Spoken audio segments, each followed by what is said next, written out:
Sim. A Célia Regina, seria interessante termos uma tabela de temperatura e umidade para cada queijo. Você consegue para nós? No meu caso, meia cura, coalho, tipo Gouda e parmesão.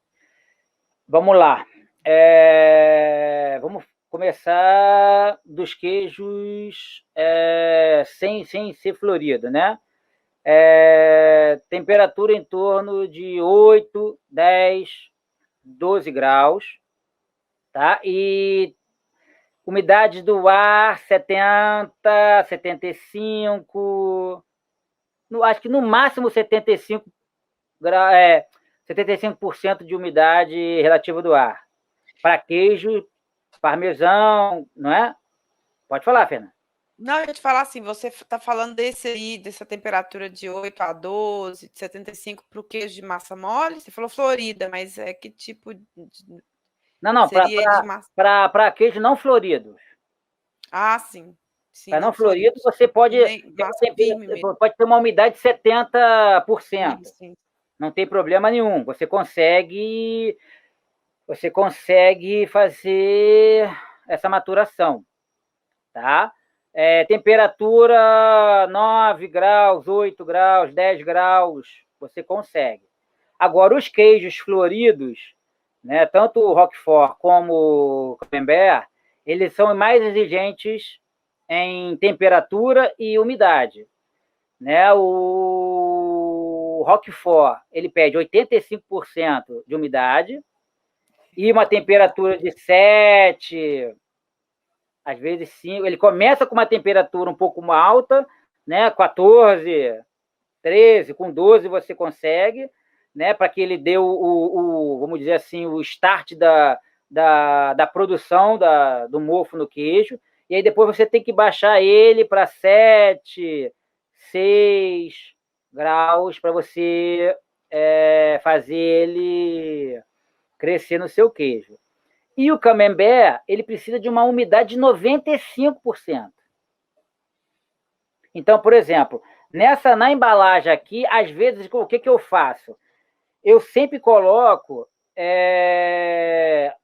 o recipiente, o fundo do recipiente, eu sempre coloco a peça bem justinha. Como assim bem justinha? Que ela não chegue a encostar no plástico. Que ela trave na parede e tenha um espaço mínimo entre a madeira e o fundo do recipiente. Para quê? Eu posso colocar água. Eu coloco um filetezinho de água nesse fundo, que a madeira não vai estar encostada. Por quê? Porque eu cortei de tal maneira que ela vai entrar e ela vai se apoiar nas paredes do recipiente. Então, vai criar uma cavidadezinha ali, que ali vai ter um espelhozinho d'água. Isso acontece nas caves de maturação. Normalmente, as caves de maturação, elas têm uma bica. Você vai observar que tem uma bica lá, e que é para quando você perceber que a umidade perdeu a umidade, os caras abrem a bica e deixam o chão todo molhado, porque aumenta a umidade do ar. Agora, os queijos que são sem floração, você com, entre aspas, tem umidade relativa baixa, de 70%, 75%, você consegue maturar o queijo tranquilamente. Ô, Felipe, só para ninguém ter dúvida, fala para a gente, porque assim, a maioria eu acredito que sabe, mas pode ter alguém aqui que não saiba. Rapidinho, só fala assim, Inclusive massa eu. florida.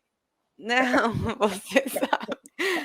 O que é casca florida Ah, para o desculpa, pessoal? tá. Casca Não, florida. só porque assim, né?